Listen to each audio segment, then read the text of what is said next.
Okay, so as far as adding music goes, it's pretty straightforward. It's pretty much the same thing we've always done.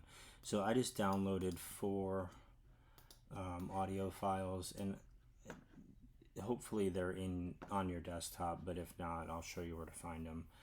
But it'll either be in downloads or it'll be in the be on the desktop. But so I have these four songs, and basically what I want to do is just figure out which one I want.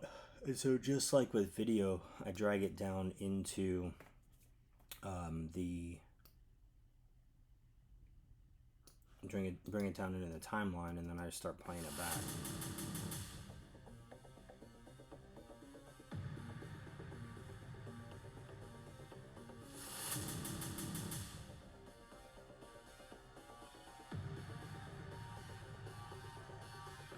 And like so, and just again, this is just philosophically speaking. A lot of video creators, when the beat changes like that, they'll change the clip.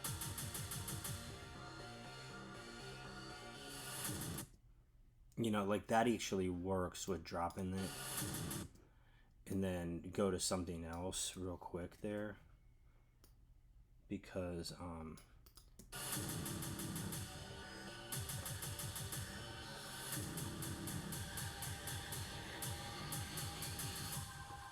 see, like there, when it goes from here and then it changes tone and it changes the video, that's a good thing.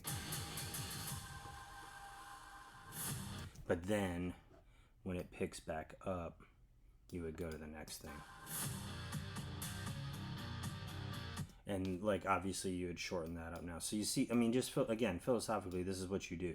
Now, once you get it to a place where you like and you think it works, then you drop the music in, and then you start to align your clips a little bit with the music. And then if you have to do more rearranging and everything else like that, you go with it. But music really makes the videos a lot of times.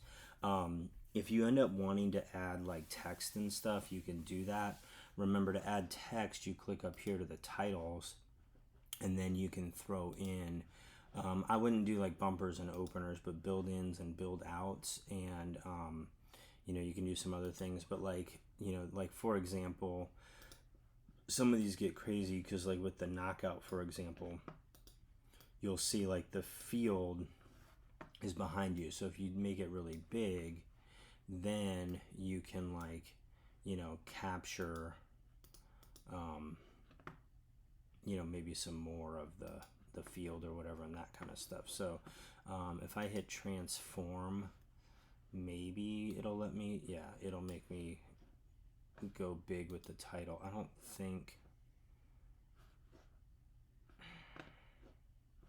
mean, I can move it up and down as well, but let me see. Yeah, I mean, oh, that moves the whole video. Never mind, don't do that. Okay, forget I said anything about doing that. All right, so so something like that can work, but only if it's like a big group. So I would say like maybe on one of these shots where you've got a lot going on behind, and then like I said, you can find a bigger font or something that then gives you more of what you're looking for.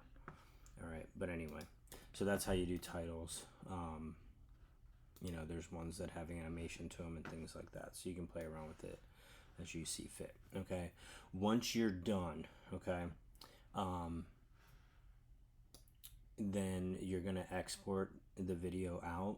All right, and that's gonna be the final video. Okay, so in the last video I'll show you how to export it out. Oh, one last thing before that. What I would suggest that you do is throw a fade to color at the end and throw a fade to color at the very beginning. That's just standard, just you dissolve in and you dissolve out. Okay, so I would just do that, but I don't think I would much rather in a height video have hard cuts than other transitions.